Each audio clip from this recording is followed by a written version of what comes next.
I was going to send you a link for this Tinkercad file. I don't know if you ever signed up for Tinkercad, but it's free.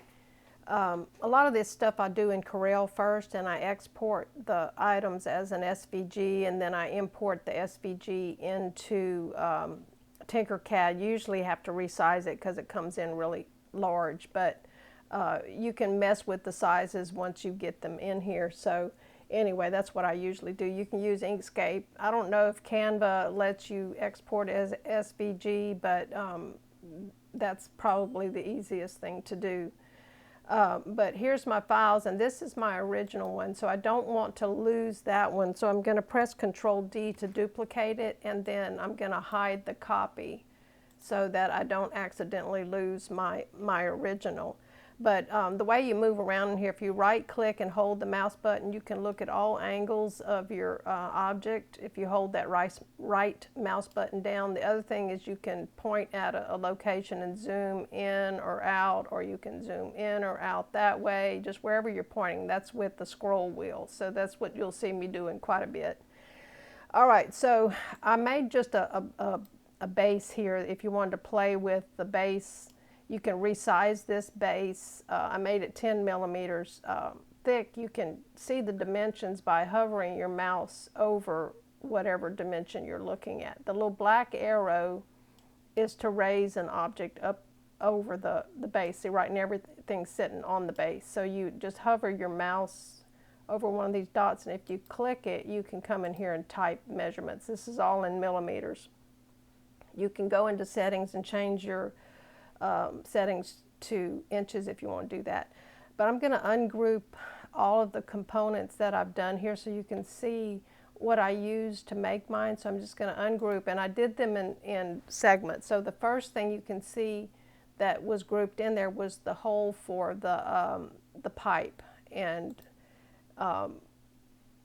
let's undo that so you can see. You see the hole there? If I click this and ungroup, that little cylinder shows up. So I'm going to click away and then move that so you can see the hole, and that's cut through, and it's cut through and through. So I'm just going to move this off to the side. Right here's my little test piece, and if you want to make a test piece, you just take a little square and you cut a hole in it. I did my hole 12.3, and it was perfect for that pipe. Okay, so now you see I've still got some components on here. I've got the two little indentions for the magnets, and I made those 21 millimeters wide, and I also have my little box. So let's see what's next when I hit ungroup. So these two little cylinders for my magnets are there, and you see they are kind of up off the ground. And that's because I didn't want them to cut all the way through. So if I click on those, they're grouped together, so I can just move them out of the way. Then we can ungroup again, and you can see my boxes.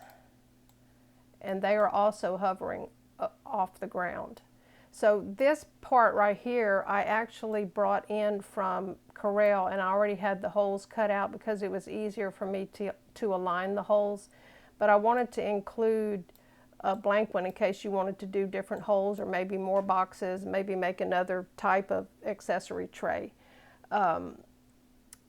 So anyway, for this box, I'm going to go ahead and drop it down to the surface. So when I press D, you'll see it drop down to the plate, and it's just easier to work with. Okay, so I can ungroup that also, and I just put a little wall in between. So how I built that one, you just take a solid square, you make it whatever size you want it, and I made mine to the dimensions of this right here. I'm not going to do that right now. Let's see, it's 59 by 79. Then you can take a hole. The ones that are transparent are holes, and right now it's sitting on kind of on top. So I'm going to make it quite a bit taller, and I'm going to press D to drop it, and then you can type in your dimensions to make it perfect to where, like, if you wanted 2 millimeter thick walls or whatever. And I'm going to do the right mouse button thing and look and see it's not cutting all the way through. You can kind of see a shadow of it, and it's just barely sitting on top. So I'm going to press D, and that way it drops down, and it's going to cut a hole all the way through. And so when I select both of these together and I press the union group, it's going to cut that hole in that. And then again, I made a little wall. Let's see, I got to get over here where I can see it. I made a little wall, and I just kind of made a little thin wall, and I typed in the dimensions that I wanted, made it about 1 millimeter thick so that I could put some clips on there. I wanted it pretty thin. So you'd want to make it, you know, you'd want to be precise and make it the same width as this, and then I used my alignment tools to get it centered in there just right, and then I used the union to make it. So that's just a quick way to show you how you can make your own little boxes. So how I put this thing together, I actually used the one that already had the holes in it from Corel Draw. So let's start with our boxes. And my platform here is 10 millimeters thick. So I need this raised up because I don't want it just sitting inside of there like that. I want it raised up to where I have the depth of the box, but I'm not going to raise it 10. I'm going to raise it about 9.9. So let's just kind of move this where you can see that little arrow. You can drag this to where it's at 9, whatever, and once you've got that selected, you can click on that and put exactly how tall or how high you want that sitting above the ground. So let's drag it. I'm gonna click on something else and then back to that because this program's crazy. So you can see if I turn this around, it's kind of sunk down a little bit into there, but it's not lined up.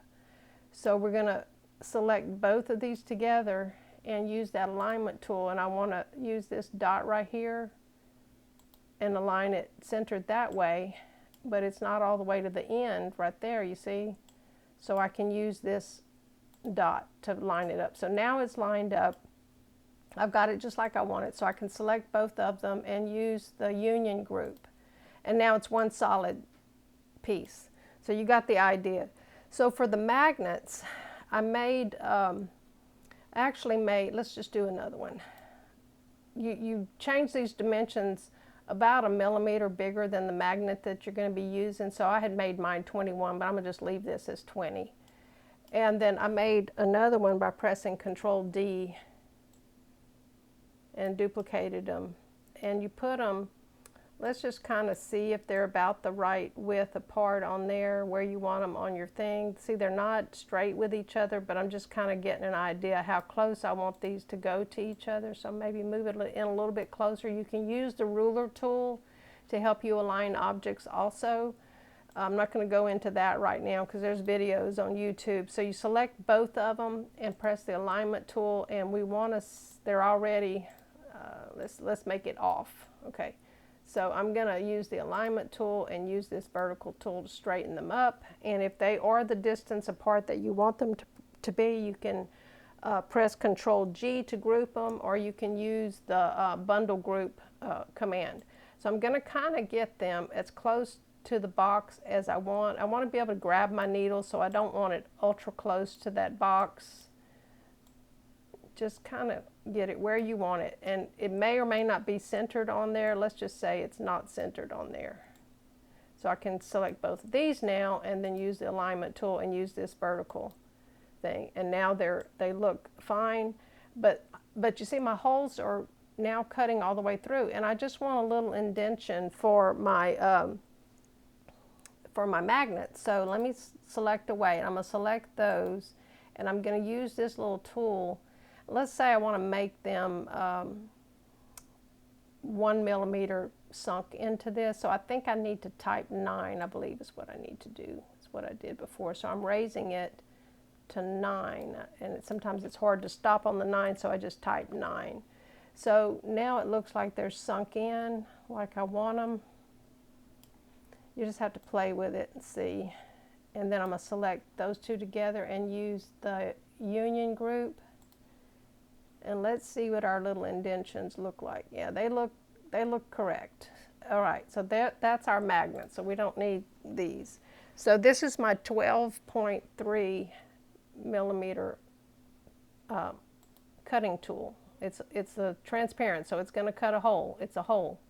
So they're 12.3 by 12.3. Make sure your measurements are the measurements that you need for your pipe. I think my pipe was 12 millimeters, and I needed a little bit of extra to bigger so that I could get the pipe through. And then you put, that hole where you want it to go. Let me look at, excuse me, I got the hiccups, my original, and kind of see what I did there. That's about right. So I'm going to go ahead and hide that original again. And then I want to center this one vertically. So I selected both of them, and then I'm going to hit that vertical tool just to kind of clean it up a little bit. Make sure that hole is cut all the way through. I'm using my right mouse button, and then while they're still selected, I'm going to press the union group. And so now that's exactly how I built the other one. But again, on this one, the base, I started with an SVG file. But if you wanted a blank slate and start building some components, you can start here, or you can make this whatever size you want. You can make indentions in this base. The thicker this base is, the longer it's going to take to print. So that's why I didn't want to make it deep and then cut holes, cut my boxes and things out of it, because I felt like it was going to print faster if I made the boxes raised rather than making this whole base, say 20 millimeters thick, and then cutting boxes out, because I felt like it was going to be a little bit faster. But anyway, that's how I did it. So I'm going to send you a link to make this. Let's make this one a different color than my original one, because when you open this, the pink one is going to show up. So this hole right here, these holes are probably too small for the magnets. Well, basically I'm going to go ahead and delete the one I just did and just put the original back up there again. So you may be using different magnets. You may be making a whole totally different kind of accessory box for your floss or whatever, so you have something to work with here.